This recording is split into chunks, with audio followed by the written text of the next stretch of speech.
This is That One Audition with Alyshia Ochse. I'm very excited to do this. Me? I normally start in the beginning, as everybody knows, but I'm going to start in the end because Ooh. I think that we can glean some interesting information. So I'm going to put all the information out there so it's not you going on record and saying this. It is I. Do not worry. Oh, I like that. I like You that. know? I like your style. So you and I met on a lovely film that hopefully we'll see some daylight this year or Hopefully. nighttime light, Or anything, nighttime. or night Or nighttime lights. light. Yeah. And I want to hear about stepping into a project 2 days after it's already shooting.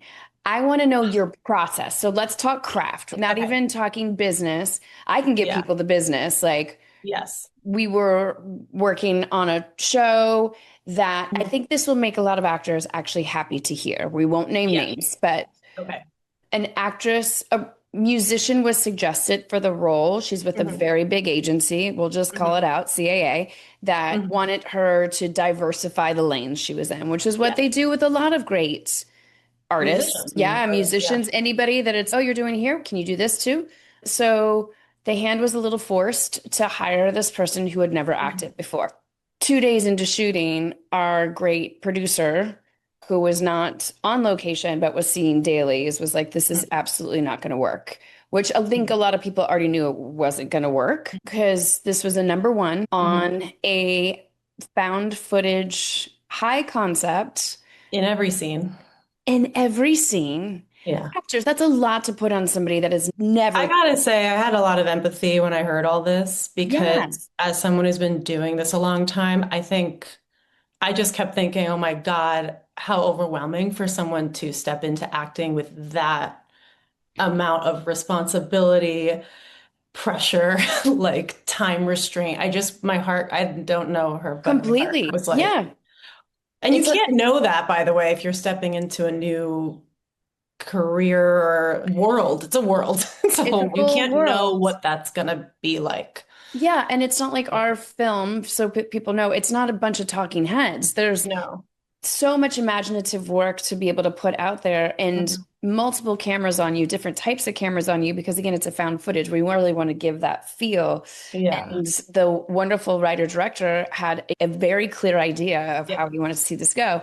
So I want to talk to you about getting the phone call and basically Mhm. having to come to set the next day. Let's talk prep because I usually do this at the end of an interview, and every actor has Okay. to sit through to listen to everybody's great journey to Yeah. get the nuggets of the What do you tools. do? Yeah, so anything you're willing to share, you I'm got the like, my heart is racing as we talk about this because I'm remembering what it feels. yeah. And I think this is a great opener actually because I learned a lot, as we always hope we do when we walk away from a project or during. But this film t- was so expansive for me in the theme of letting go because and I think a lot of actors, we like to prepare. We like to do our work and our homework, and it makes us feel really confident when we get there that all the prep is in the background and then you can just go. It's like this security blanket or safety net of just anyone can ask you any question. You're like, I know exactly what that answer is going to be. I've read this script front to back a million times.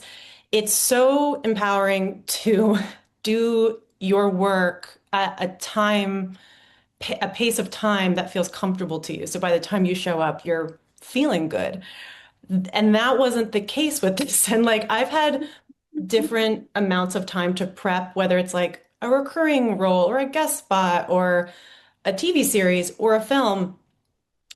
And sometimes it's a couple weeks, and that's not a lot. It's even 2 weeks. But this was such a quick turnaround. My brain immediately panicked and broke, and also was like, you can only do your best. The Yeah. pressure was weirdly so off. And as someone who typically likes to do everything I just said, which is read the script a bunch, create a backstory, think of things that might not be obvious on the page, just like all the options. I love that journey. And that wasn't available to me. And we also were on a budget. I knew that I was in every scene. Our director and writer had a vision. So I was like, I don't really have time to even fully understand that. I just have to figure out who this person is, figure out how to know my lines. There's a lot of them. So I was very overwhelmed. at first. And then I decided that I was going to prep. I read the script twice more. So I was like, all right, I've got 2 days. I'm just going to read it again. But I don't have time to memorize really how this is going to go. I can almost play the movie or the project out in my mind when I'm reading it. And Yeah. from that point, I basically decided to prep everything I'd filmed the next day, the night before. First time doing it, right? Like Which, first time fully. which was truly like I had lots of moments where I was like there was one or two monologues in there where I Yeah, was just we like, had, each one of us had an extensive monologue yeah. And that then was there like was a one page that and a he, half. yeah, and then there was one that was like on the day, but I thought to myself, if I get ahead of, if I prep the way I have prepped, that won't work here. And I think adaptability is incredibly important in what we do. And you're never going to be given this formula outline of each project being the same on each one. And so I truly just went about it going, who's this person? What is the tone? And Mhm. every night going, what is tomorrow's work and just where does it land? It was very bare bones prep. And because of that, I didn't think at all. Like I was like on set and it was just really freeing. And I actually felt there was a weird confidence that came from that. Because something Yes. about prepping is you're like, I have all the options. Like I know all this stuff. There's a beauty to both, but there was something incredibly liberating about not having the luxury of that time. And also going, what's going to happen? There's a freedom to it. Yeah. And I felt it felt really organic. Like I just, it's part of me, I had someone ask me, do you think this has changed how you prep? And I was like, I don't think I'm gonna prefer that, but it allowed me to see that I could do it and that maybe there's a happy in between. I don't think trying to Right. do so much necessarily always helps if the whole goal is to make it seem fresh again and again. Well, So, and let's also talk about then, so to let the audience in a little bit too, you met the writer director on Titans. It yes, wasn't like you got, I know that the firing and hiring or the bait and switch of the lead happened over a weekend. So you did get to have, I a think you got weekend. notified on Friday. You had to report Yeah. to set on Monday for us to start all of our days basically Yes. over and Yeah. catch up. And catch Um, up. Yeah. but you had already had some personal interactions and professional interactions. But talk to me about how, because I think it's really helpful for actors. Every set's different, every director's different. Yeah. But how did you guys lean on each other for you to be able to go, what it takes? Also, you have 18 years of experience under your belt before you do this film. So it's Yeah. not like you're just being thrown in. 20 in April. It's 20. Yeah. It's So nothing. you've got tools to know how this is going to stitch together. Yeah. Brian's also an incredible editor in his own right, so he's editing Hmm. in his brain. Yes. Talk to me about how you guys were communicating scene to scene, because there were some takes that you were doing and he was getting one and dones, which is Uh-huh. fucking great, especially It's when you're moving at a speed. Yeah, I think so. Brian and I did meet on Titans, and he said to me, I want to direct one day and I want to work with you. And I went, great. Like, you hear that? And if there's someone that you resonate with, you just go, amazing. Like, when that happens. And then I feel like fingers snapped, we blinked, and it was 5 years later. And we had done, he had sent me during the strike, it was during the actor strike in 2023, this monologue for this like script that I think he'll be working on. But he was just throwing me something creative. I was like, this is awesome. I would love to, I don't know, be a part of it. And he was like, would you want to shoot like a proof of concept video? And I went, sure. I was just like, okay. And we shot this monologue over the course of 2 days in LA. And I share that because I do think that story is important for actors to hear, which is if something lights you up, don't go, what is it? Is it an actual project? This was just us going, I was like, I like what you wrote. I'll put myself in front of the camera. And he was like, I wrote it for you. Would you do that? And I was like, sure. So we just shot this monologue and it was fun and we let that go. And then a year later was when this movie came along. And that monologue is part of what he showed to the producers to actually get me to do this. And that monologue is also the thing, and we can talk about this in more depth, but that got me to another movie I did. So like Well, this let's thing, talk about it because I think yeah, that's the thing is I yeah, think a lot of people are like, oh, it's the audition that's going to get me the no. career. No, it's the audition that gets you the Sometimes, job that gets you the career. Like we just, and it's spider webs, right? So I It's want to something that hear just your like spider plant your web. seeds. Like Yep. it's just if and again, I think getting in touch with your instinct and your intuition and going what really resonates because you're going to see a lot of stuff and it's not Yeah. always going to lead to this. But if you read something and you go bulb and it's that, I don't care what it is. I Hmm. made commercials with my childhood neighbor when I was 8. Like just doing that stuff really can lead to something. And that monologue, proof of concept video that no one's seen, led to 2 projects and led to me Hmm. connecting with Michelle Lewitt, who you and I both know through Yeah. casting, because she was casting both of these things. And so to jump around, the spider web really was just when you work on something, find your people. There may be one person or 2 people, but if you connect with someone creatively, just like talk with them. If you maintain a friendship with you and they send you something, look at it. I don't care where you're at Mhm. in your career.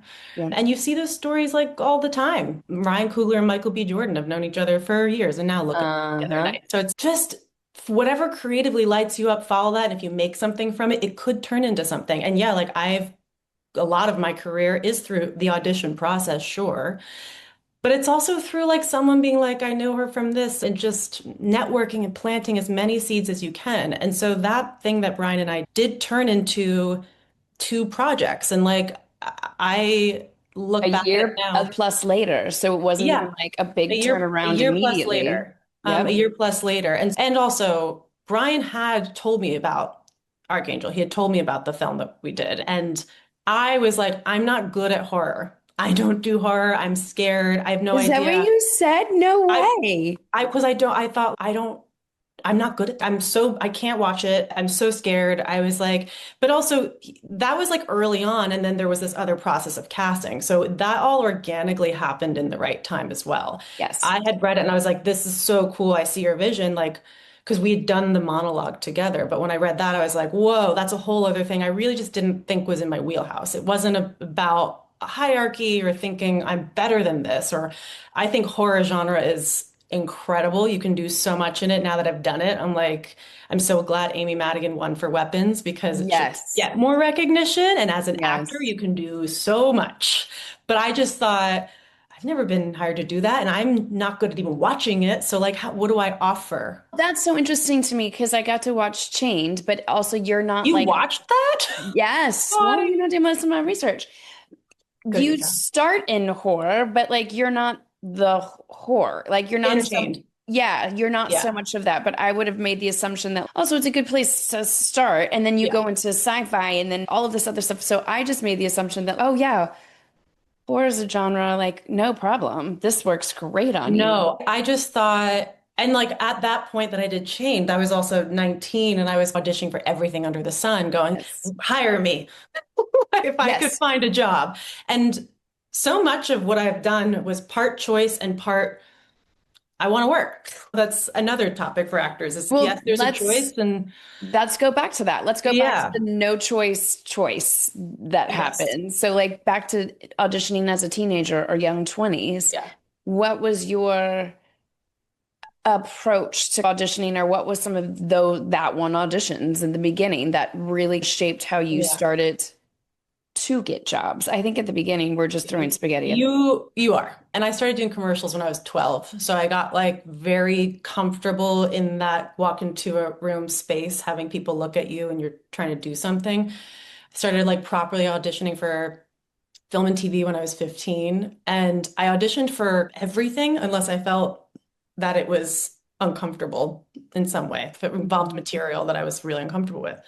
But I auditioned for everything, like I really did. And at the same time, there were moments when I was even 18, 19, 20, and I'd have my reps be like, you can't pass right now. You don't have that credit. And I was like, this is not for me. And I'm so grateful. And I would really try to be discerning about, okay, you should probably go in and get your meet that casting director. They've never seen you or they haven't seen you in a while, mixed with this feels so not for me because I don't know if that always leads to The next, anything really good. If you force it, I really firmly believe that. So this is a very fine balancing act, I think that actors have to do, which is go, where am I at? I should audition as much as I can.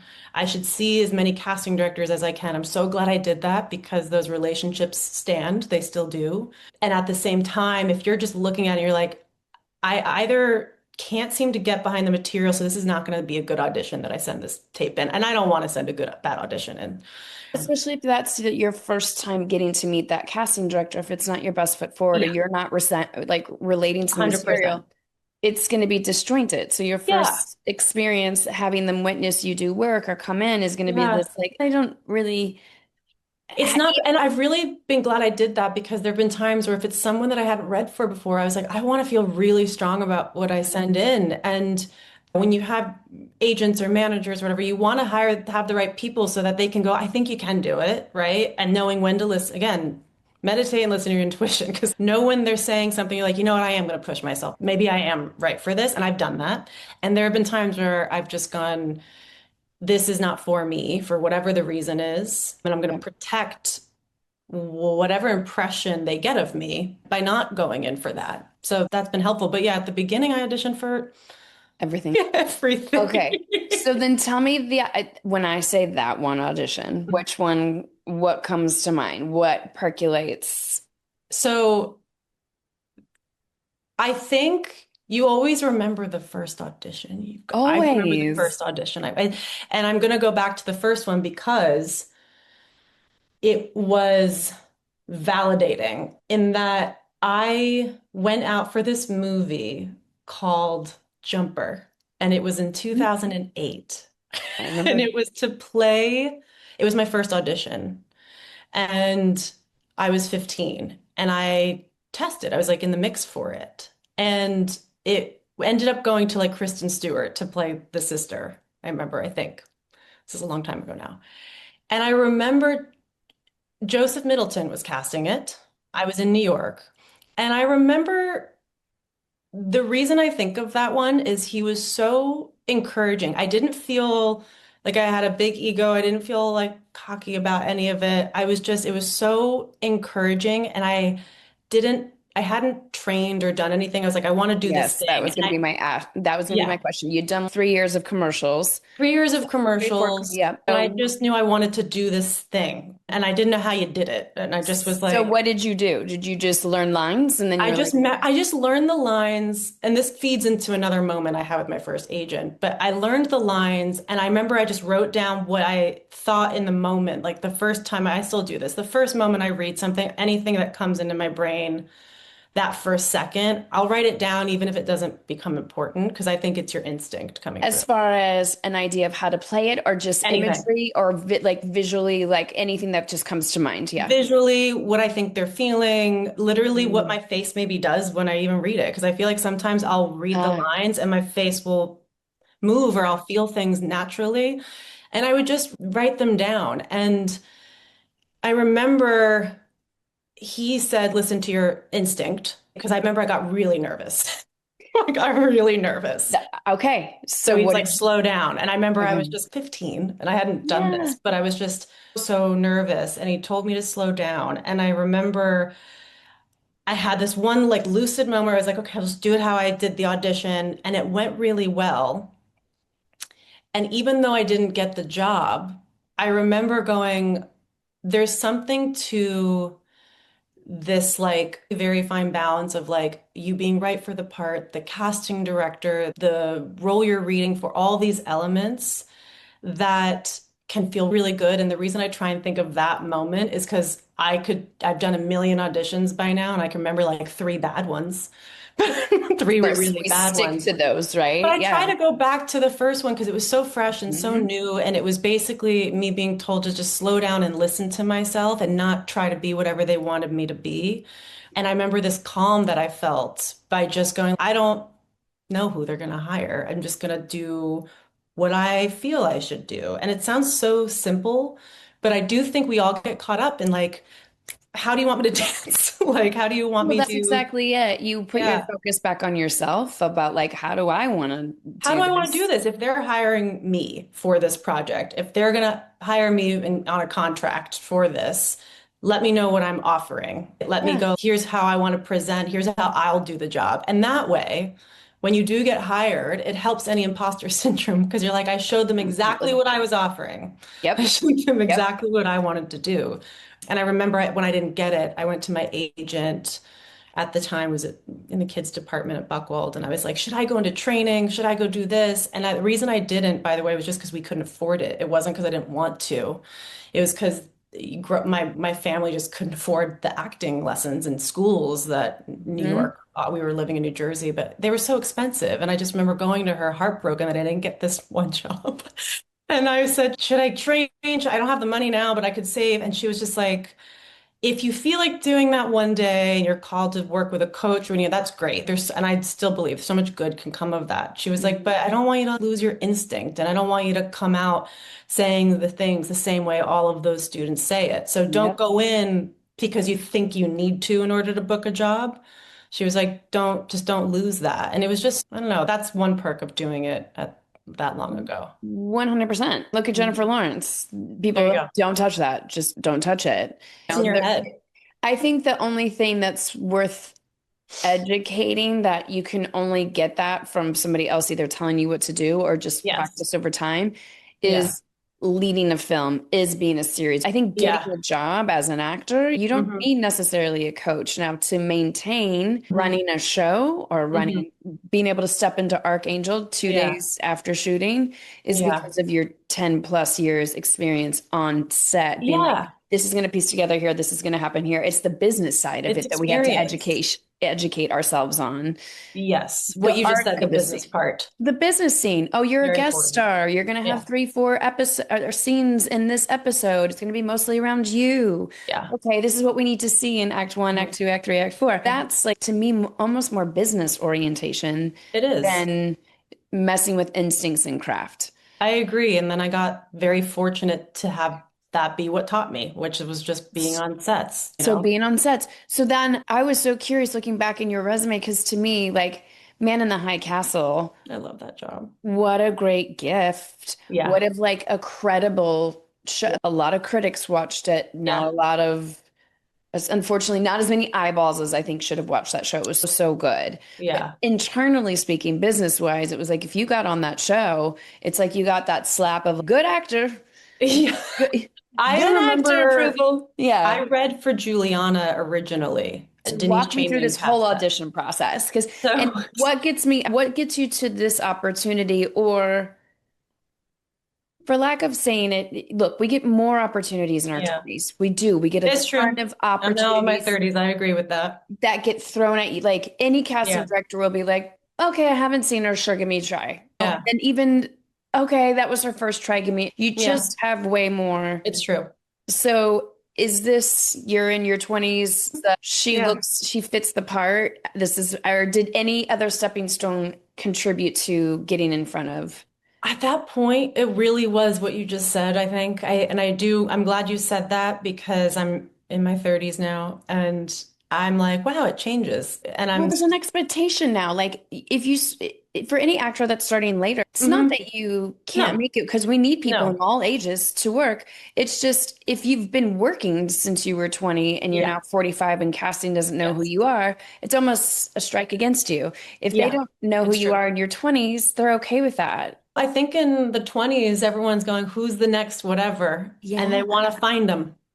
And so, They want to claim they it. want to, and they're going, it's a new class. They look at it like that. And all of us in our 20s have auditioned with everyone we see. There's so many people I see that I'm like, yeah, we were in the same rooms. The list goes on of people that everyone watching this would know. And so I was 24, I think, at the Yeah. time. And I And had, you're in the pilot. So that's the other, I want yes, to hear everything because tonally we don't know what this is going to be quite right. yet. Yeah. And We don't so know anything. I auditioned for Juliana, who Alexa Davalos ended up playing, who's still a dear friend of mine, truly sisters. And I read for that role and they really liked me. They liked my read. I remember hearing back, but they're like, she's just a little too young. We need someone a little bit more older and mature. And they brought me back for the sister, which is like a Oh, we always love those situations when they're like, if you're not going to give me that part, you've got something else for me. And Mhm. so they said they want to bring you back to read for the sister. She's just in the pilot. And I was like, I don't care. I love sci-fi. So it is a genre that I just think is so cool and I want to do more of. And when I read the pilot, I was like, this is so cool. And I'd done one period piece, but not since then. I just thought this would be such a cool project to do. And I'd worked on another period piece with Scott Free, and so I was like, maybe that'll help. And I think it did too, because I had done a mini series called Klondike, and Ridley Scott's company Yes. produced that. They also produced Man in the High Castle. And so that I think helped in the Mhm. final decision, but initially it was an audition. So there's steps to what helps you. First step was auditioning, and casting said we'd like to bring her in for the sister. When they cast me, I think it helped that they talked to the producers that I'd already worked with. She was only supposed to show up in the pilot, and in the book, it was just the pilot, and spoiler, but like she comes back, and they just kept bringing me back, and I was just so grateful, and I sometimes they would say, can she come? Because it wasn't supposed to be recur. They would just decide as they were writing, they'd call my agents to be like, is she around? And if I was, they'd be like, she's around. And then I'd go do, I think, 5 episodes. And then if I wasn't around, there was a couple times where I wasn't available. But I'd be like, I'm not available. And I was like, what is it? Like, I still want to go in. And I'd be so upset, but I wasn't contractually a series regular or a recur. So because it was them just seeing if I was around, they just kept bringing me back. And then it turned into this storyline that none of us even expected. And it was such a treat. So when I talk to other actors or when I'm Mhm. coaching other actors and they're like, this is just a guest star. And I'm like, Don't think it's that way. not just a guest star, especially for a brand new show that is more serialized than like the procedure. It's like, how can we connect this in? Obviously, you already have a connection with it being a sister. I don't Mhm. remember what was the scene that you guys had in the pilot? Because I want to break down how they had this light bulb moment of, oh, thank God we can make more story. Your Yeah. writer's dream if they can make more story. They basically, I come into this shop and I tell her I've found the answer to what's going on. And the sister is confused and she's, what are you talking about? And then I've been basically doing work with the resistance, Ah, essentially. And so the resistance is the entire show. And also it's sci-fi, so this isn't a spoiler, but there's like reality jumping. So they were like the okay. sister that I'm going to say it because it's been a long time. It's been a while. Yeah, you can say it. Sorry. But I get shot at the end of the pilot, and they're like, wait, if we're doing reality jumping, we can just bring her back, and what a cool tie. And they were like, this is our ender twist. This is the pilot twist that usually it's Yeah. the Sean Bean that we kill at the end of Game of Thrones, and you're Yes. like, wait, Except Sean what? Bean can come back. Yeah. Though that's why I was curious what Yeah. happened during the shooting of the pilot that they'd be like, you know what? I What if don't we know if it bring happened her? during the pilot. I think it might have happened as they were writing season two and going, this is where we're going. What would be a thing that would, I'm assuming, I didn't even, Yeah, because you're in yeah, episode one. I think it was 1 and 7, and then back yeah, for second season. And I was yeah, like, our second and third season, that I was like, yeah. I'm so curious how They this. just basically were like, so much of what Juliana does is because her sister dies. And so me coming back season three was really fun because that I was basically playing an alt version of who I had originally been cast as. So I wasn't actually the same girl, which was like just one of those moments where, like you said, it's not just a guest star. Like never treat any job like it's just anything. If I had treated the monologue I did with Brian like just a thing, like at the time, Brian was just a writer that I knew on a show. He decided he wanted to direct one day and he sent me a thing and that turned into something. I think work is work and creating is creating. And you just got to treat it all with the same amount of work ethic and effort because it really does somersault into things. They gave It's me such a great role in season three of High Castle, and it's nothing close to what I went in for in the pilot. And I and was tell me how. older. Yeah, and how does that open doors? Like as far as Man in the High Castle, Yeah. especially if you're already getting great opportunity, does it open doors? Does it Mhm. not? Are we projecting a lot onto this because we know what it Yeah. is now. So even when Right. it was first coming out, I just remember it being like, oh, there's this show. But by season three, it was Yeah. like, oh, there's this It was show. also Amazon. That was their first journey into scripted content. So it was Mhm. a first for them. And now we look Yeah. at so many great Amazon shows. I think work does open doors. I think the more someone sees something, it opens doors. That's math of what we Yep. do. It is like that is a formula that works. But it didn't like, I'd say it helped me climb this invisible ladder of just being like, I've gotten hired to do this, hire me to do that. I shortly after did do Titans. That's what I was going to say is Yeah, how far thereafter did Titans come not along? And that long after, maybe a year. Well, I guess a I year after season three. exactly, Yeah. exactly. Yeah. And even for Titans too, are you a recur that they make series regular come season two? Yeah. The same thing happened. I want to So, hear it. Again, so this is the dream, I feel like, because when it you can is. back, I call it backdooring in a series regular, nobody else is fighting for that same position that's normally in a series regular position, usually, Yeah. usually. Yeah. Little pressure, Yeah. big return. I So I'm really glad you tell anyone you work with not to treat it like a just a guest spot because just want to say real quick, when I was working, I said yes to every guest spot that came my way, and it taught me about the kind of shows I wanted to be on or didn't want to be on. Say more. Say So what did again, you realize what you wanted to be on? I love being an actor. I'm still doing it. It's not an easy business. If you're still doing it this long, like you really must like it.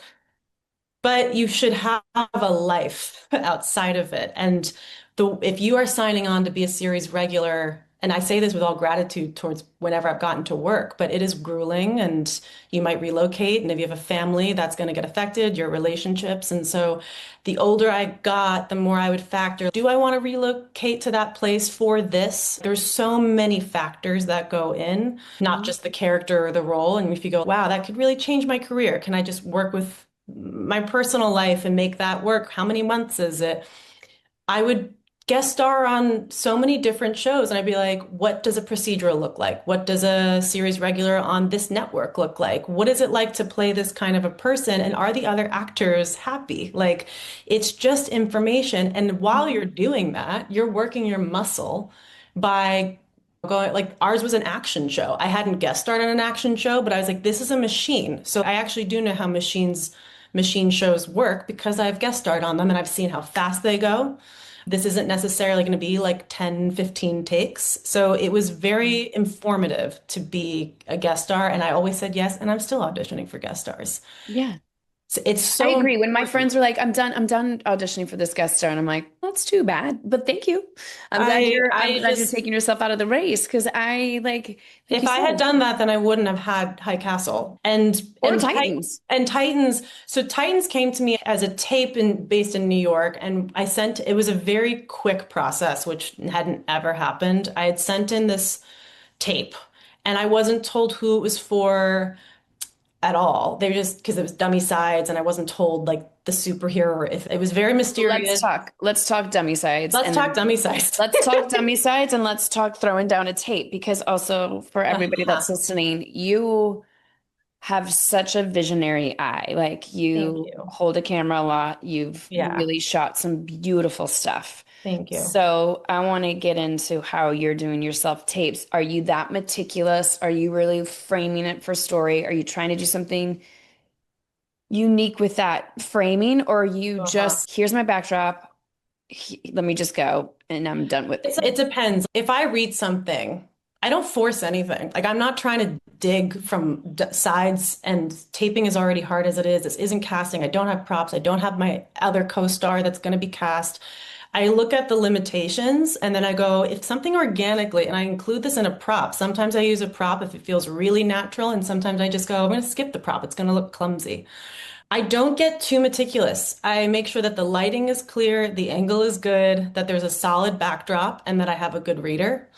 If there's two people in the scene, I do memorize like who that mark is going to be and who that mark is going to be. I've done many self tapes with just a post-it note over Zoom where I like don't have any face I'm looking at, and it works. Like it Yeah. actually sometimes is better than like maybe looking right at your reader.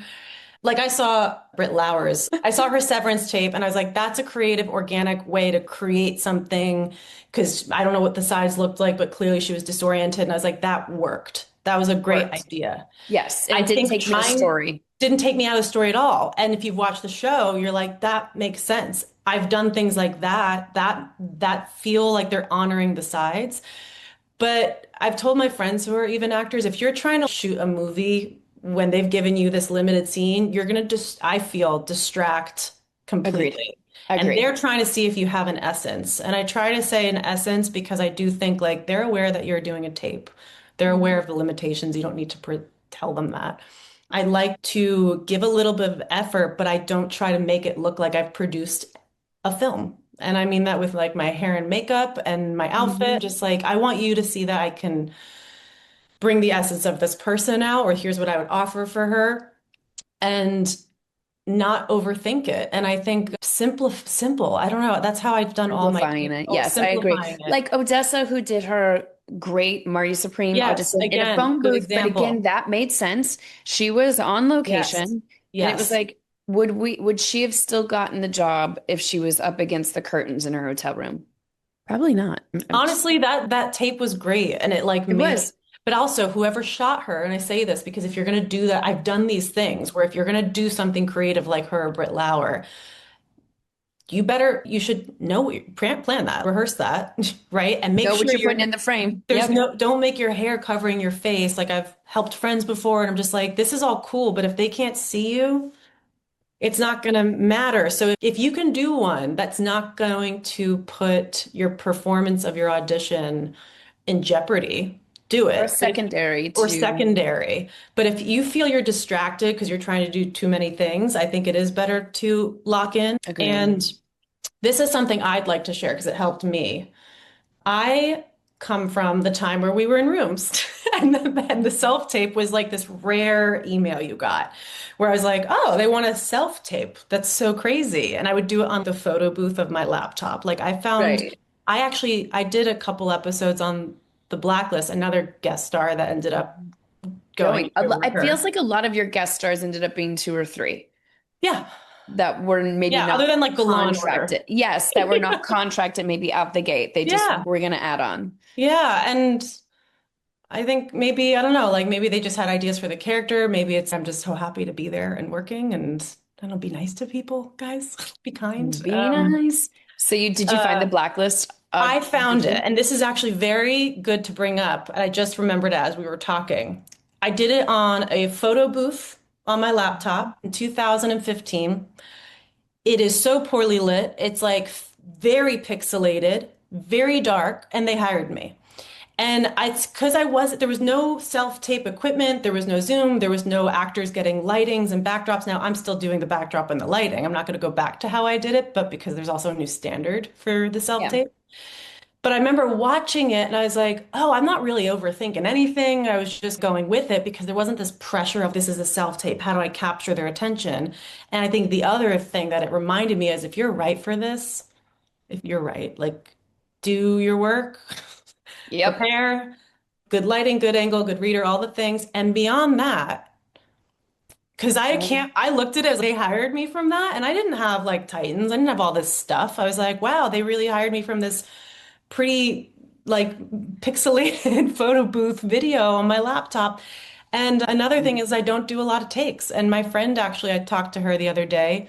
She's an actress as well, and she said she loved taping with me. She's like, I remember the first time I taped with you.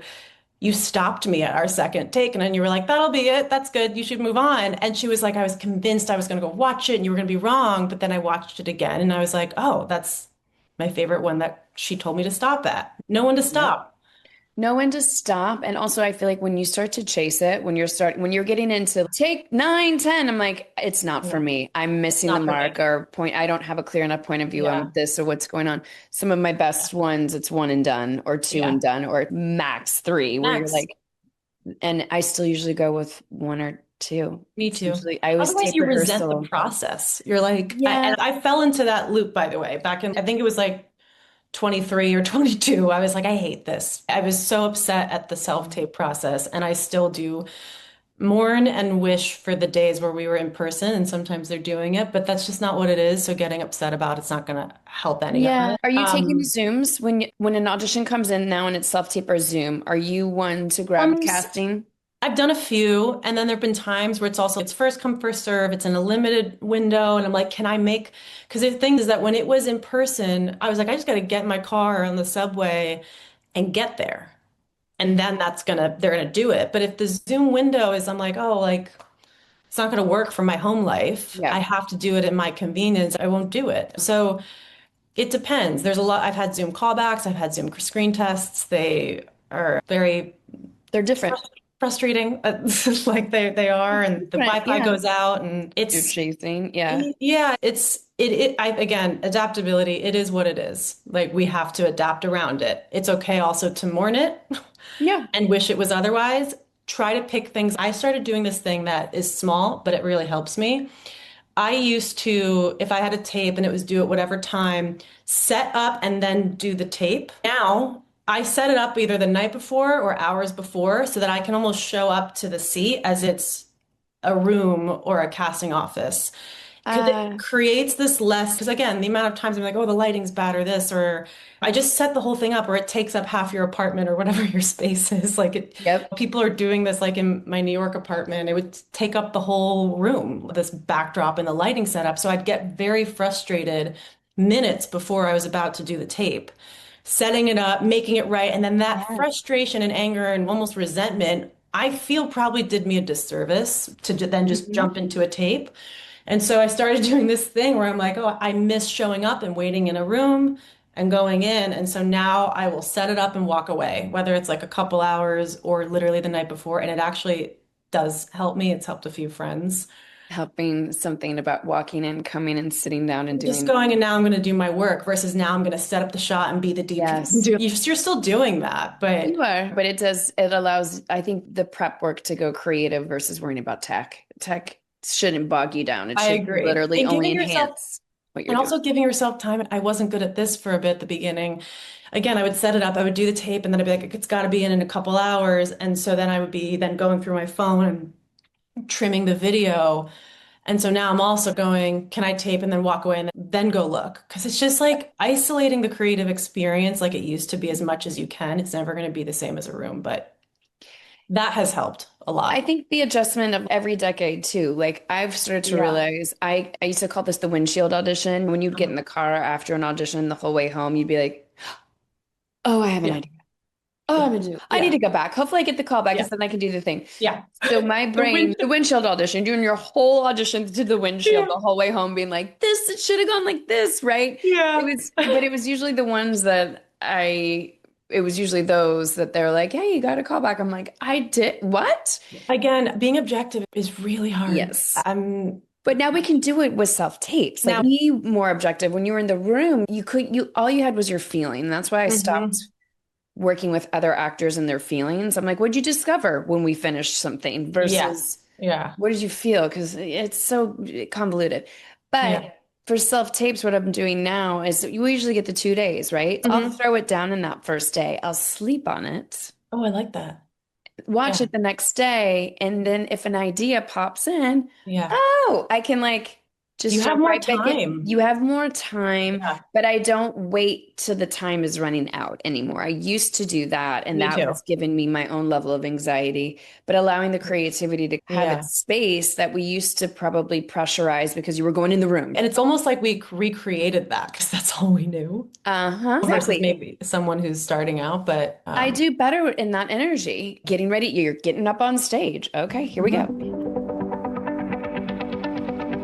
The TV and film landscape, it's constantly changing, but traditional actor training has largely remained the same. It's focused on a theater model whose main goal is to help you stretch the expression of your instrument. That's why you can have years of training, From scene study classes to audition classes. to even an MFA, and still not be able to book a two-line co-star. That's why we created the Bridge for Actors. A collection of tech, craft, and business online courses to teach you the skills that you need to go from a student of acting To a working actor.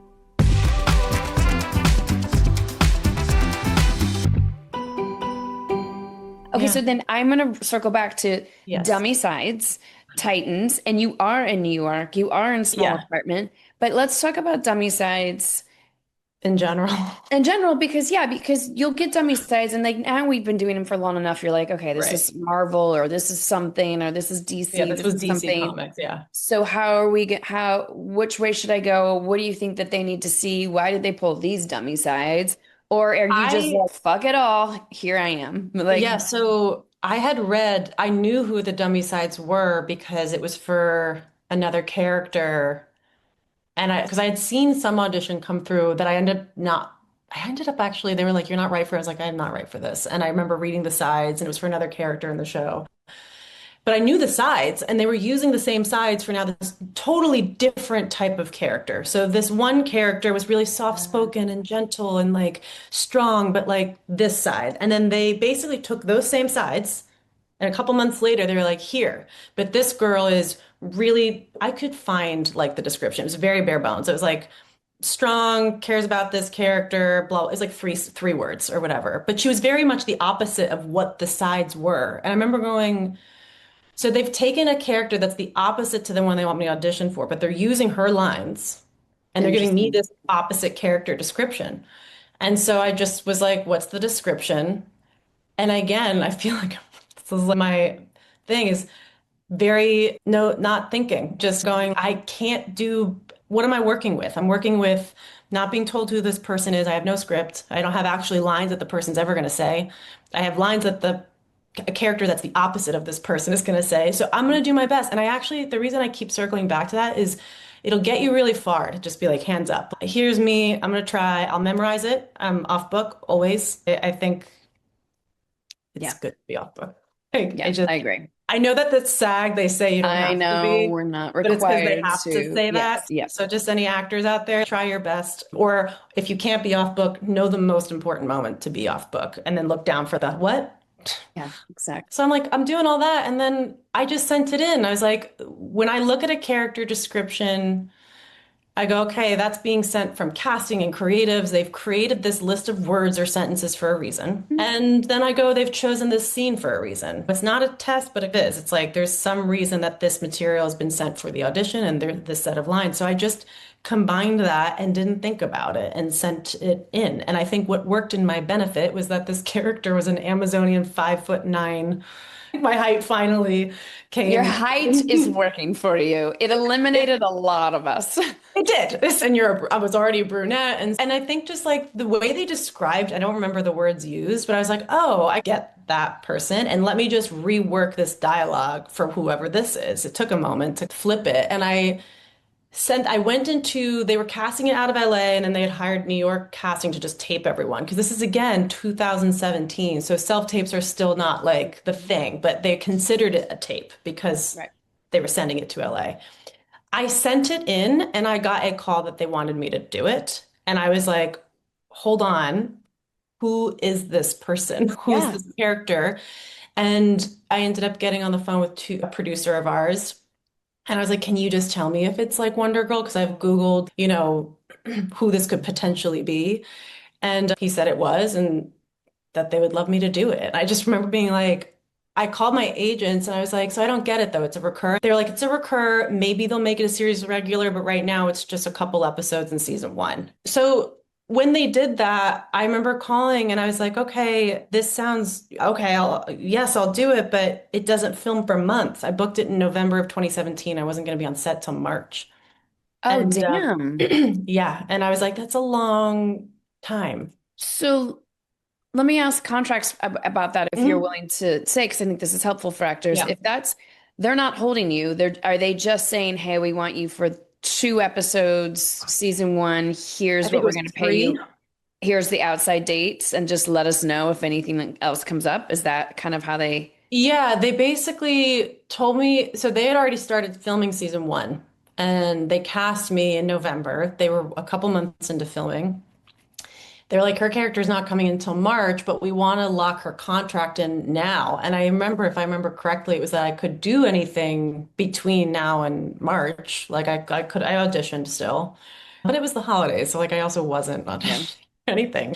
And they just said, this is like what your episodic rate will be. I remember my agents negotiating something a little bit better because I was like, you're locking her out of so much right now. That was what I was curious about if they were going And yeah, to. good, because it was locking me out of a lot. And then it was the potential of a series regular. So I remember when I wrapped, I was still going in for stuff because they didn't actually take me on as a series regular till it started airing season one. And then they were like, they're going to move forward with Then they that. wanted to move forward with your Yeah. option for series reg. Yeah. So did Yeah. they negotiate your series regular Yeah. rate at the same time as your recur rate Yeah. so that if there was huge popularity, you Mhm. can't gun them for more? Yes, as Yeah. it does. Learned a lot.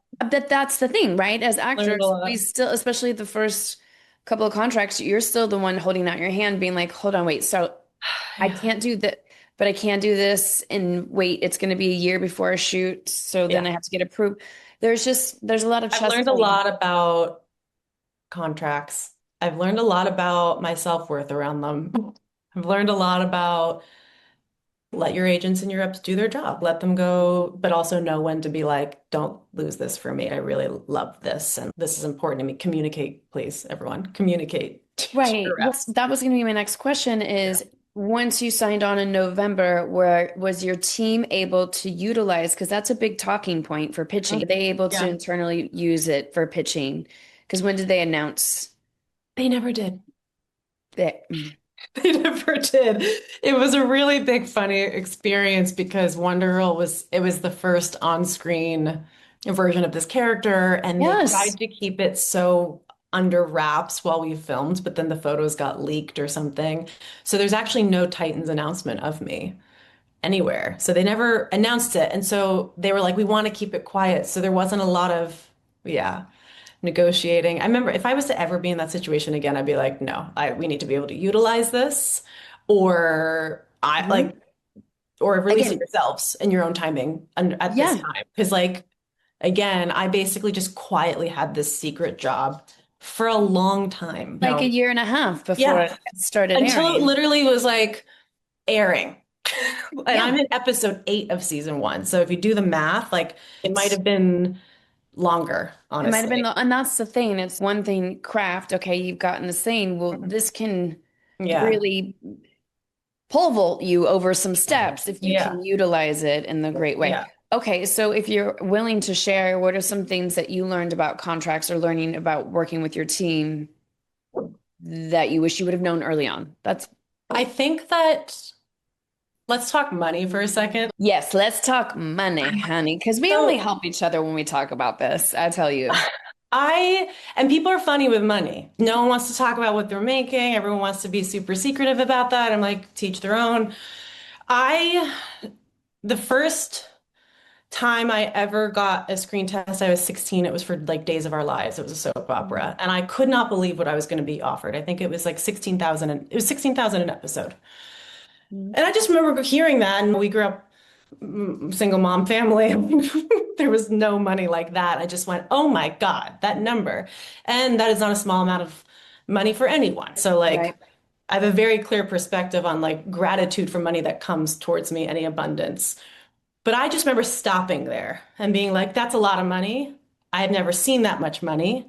And that's Mhm. all I focused on. I'm now 35 in April.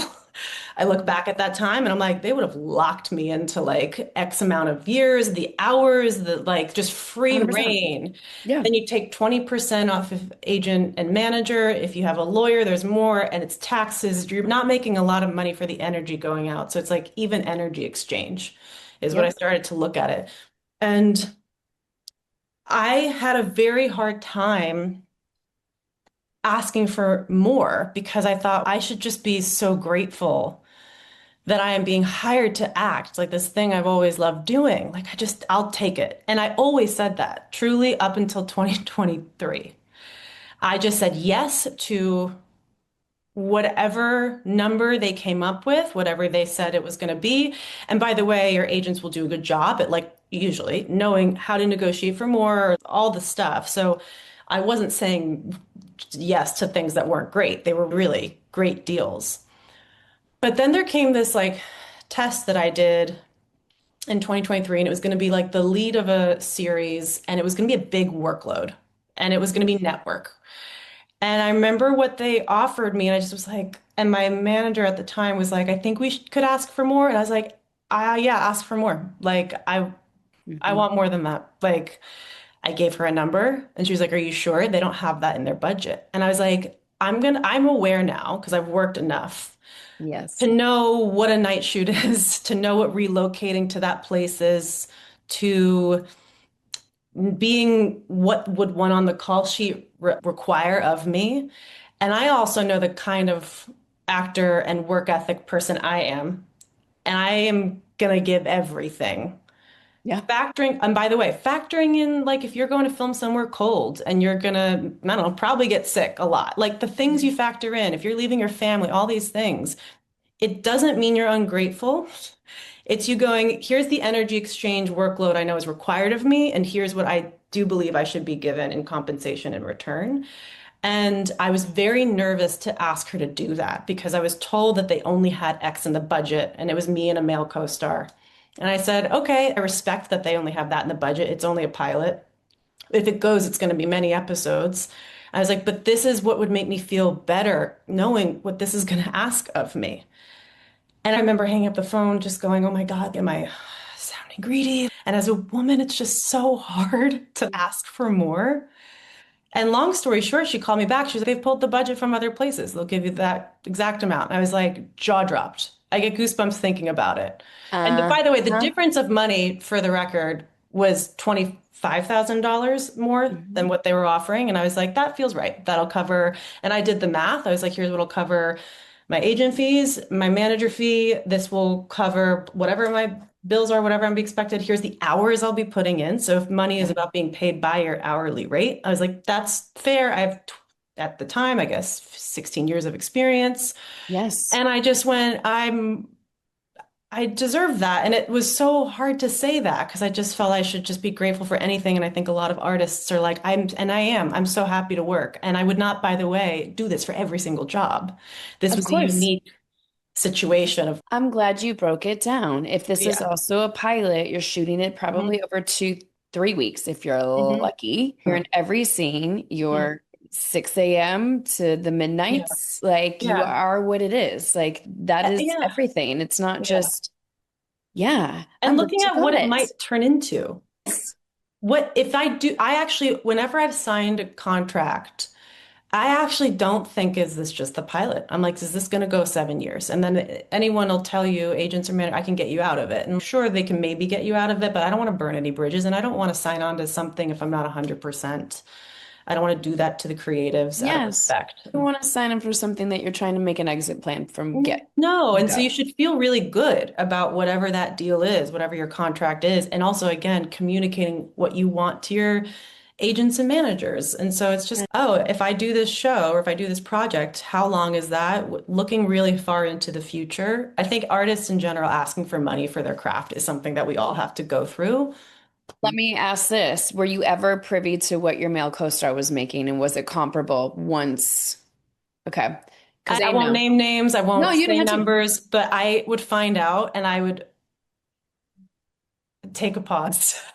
And I think what was hardest was to see that not only was I giving the same amount of efforts and work, I'm right by your side, but sometimes the hardest parts where I'm like, wait, but if he wasn't professional and I'm being professional and he's not really getting scolded, and it was the misogyny I've experienced on set Yes. is disarming to still talk about and finding out there is something about like you and I've talked, there's an energy exchange. Like money is energy and there's a current, it's an exchange. So it's if I'm going to be doing all of this, at least I can pay my bills, take care of my family, whatever. And when you find out that someone's been doing the same amount of work, sometimes less work actually, or then maybe not, again, maybe they're not enjoyable to work with and they're still, it's just something, it does And something to they're you. still getting the paycheck. Yeah. So what that Yeah. I think that to the opposite of that or the Mhm. control energy of that is saying what you want then, right? So you Yeah. can't, so not going to work for something that's under your value and then creating all this resentment, right? So Yeah. there's getting in a practice of saying Mhm. what we want, what we need, asking for it and seeing Yeah. where we're met in that. And I And love doing it with hearing. humility. Yes, absolutely. The fact that we even have to have a caveat of saying, oh, but doing it with humility. Our Correct. co-stars are not doing it with humility. No, and I will They're just in more say, practice of it. They're in more yeah, practice of asking for what they want I and either know. getting it or not getting it, and it doesn't matter to them. On to the next, on They to the don't think next. twice about it, by the No. way. So it's interesting how we're like, oh, if you could, if you would, if you It's will, exhausting. may I?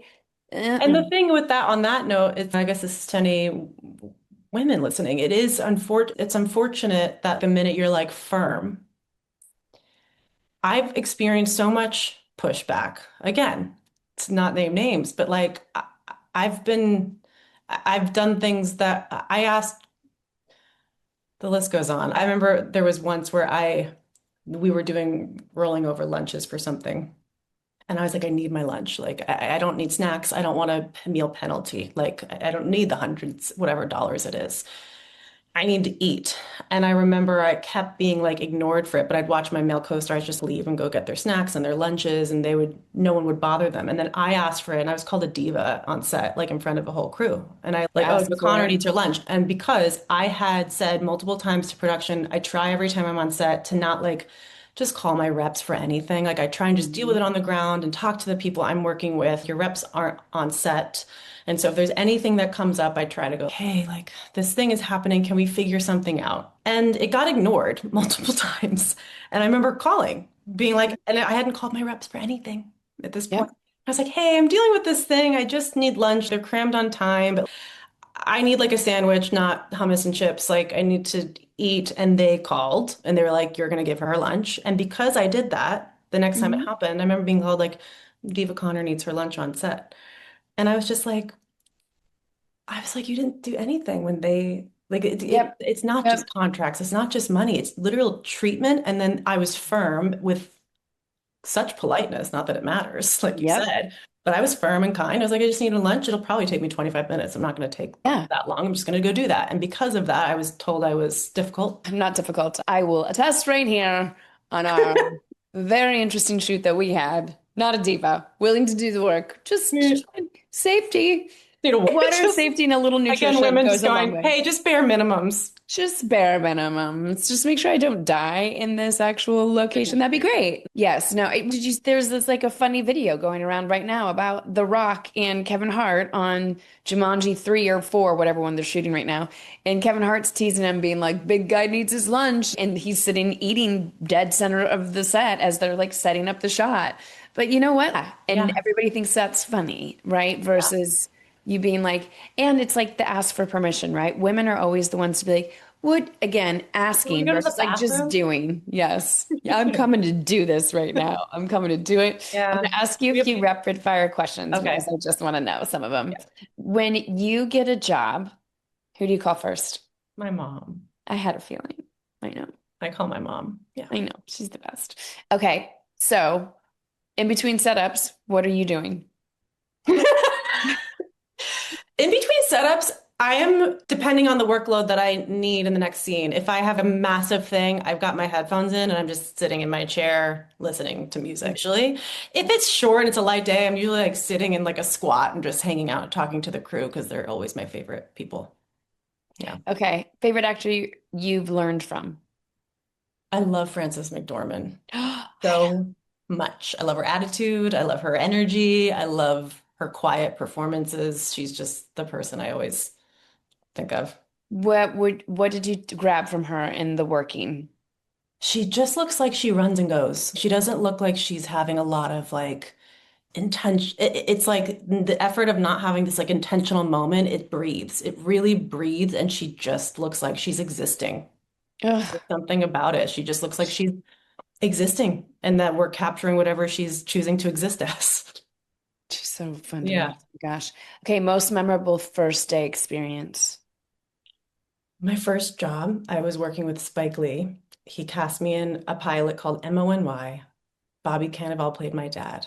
I was 15 or 16. I didn't even have my card yet, my Screen Actors Guild card. And I did not know what A camera or B camera was.